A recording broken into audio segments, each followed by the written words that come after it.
We have confronted evil together, and we have waged war together, and perhaps, most beautifully of all, we have made peace together. And this week, against all odds, we have done the impossible and brought our hostages home.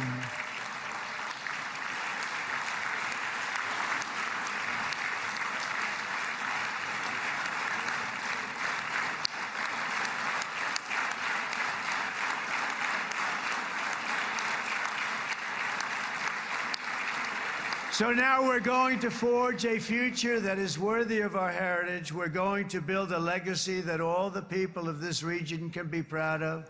New bonds of friendship, cooperation, and commerce will join Tel Aviv to Dubai, Haifa to Beirut, Jerusalem to Damascus, and from Israel to Egypt, from Saudi Arabia to Qatar, from India to Pakistan, from Indonesia to Iraq, from Syria to Bahrain, Turkey to Jordan, the United Arab Emirates to Oman, and Armenia to Azerbaijan, another war that I just settled.